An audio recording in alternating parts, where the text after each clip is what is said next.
جد اليوم فوز مهم للمنتخب الجزائري امام المنتخب الليبي.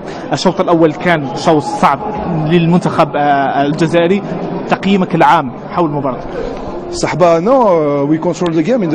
أظن بأننا سيطرنا على المباراة في الشوط الأول على الأقل، استحوذنا على الكرة وكان أمامنا منتخب ليبي نعرف أنه متماسك وخطوط متقاربة ولديه خبرة في هذه البطولة، لأن أغلب اللاعبين يلعبون في المنتخب الأول.